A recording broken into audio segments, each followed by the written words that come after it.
texte de l'Évangile du jour nous dit ceci aujourd'hui. Garde ton cœur plus que toute autre chose, car de lui viennent les sources de la vie. C'est un texte qu'on trouve dans Proverbe 4, au verset 23.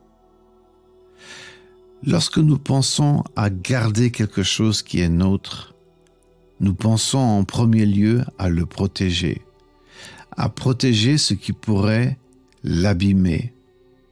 Et c'est bien sûr important puisque la Bible nous invite à le faire. Mais là où nous faisons quelquefois une erreur, c'est que nous oublions pourquoi il est important de garder notre cœur. Le texte en parle, mais nous nous arrêtons à une interprétation très superficielle et insuffisante. Lorsqu'on lit « Car de lui viennent les sources de la vie ». Source pour tous ceux qui ont soif. Source de bénédiction pour ceux qui te côtoieront.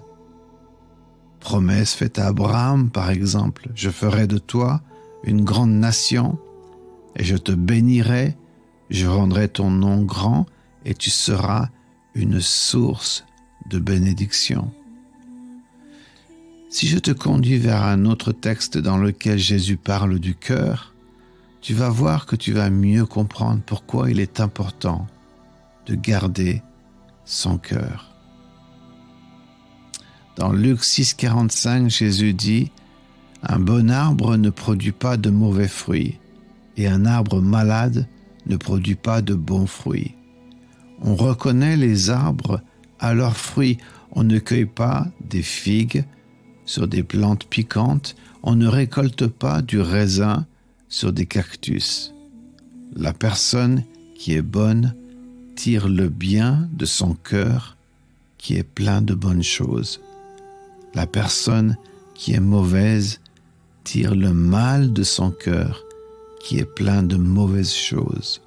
Oui, ce qui remplit le cœur de quelqu'un, voilà ce qui sort de sa bouche. » Ce texte est dans Luc 6, 43 à 45.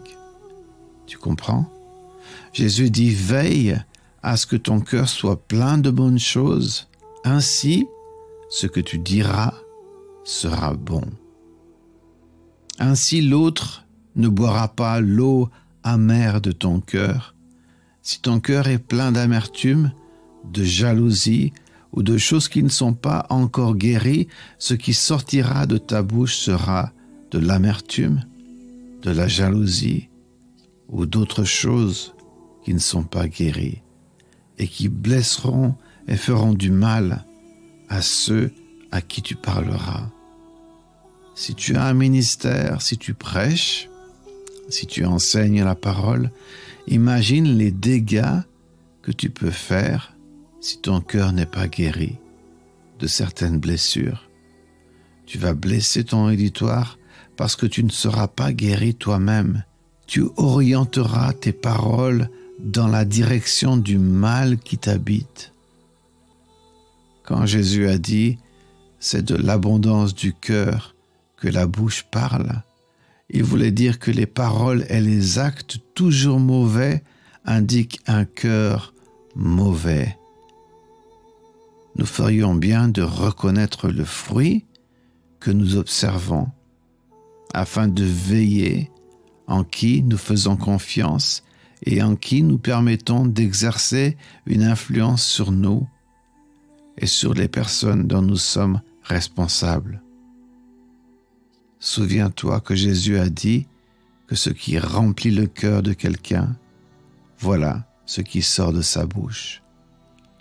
Des paroles pleines de douceur pour consoler ou des paroles pleines d'amertume qui vont ravager le cœur de l'autre à cause de la jalousie, de l'amertume, du tourment, à cause d'une vie qui n'a pas encore trouvé la liberté et la guérison.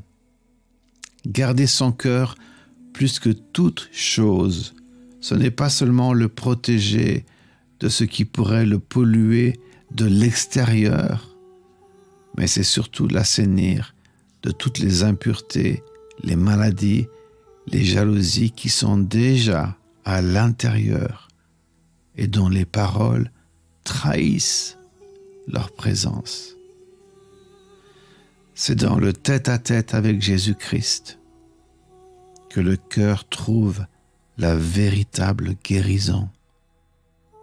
Jésus ne rejette jamais ceux qui veulent être libres.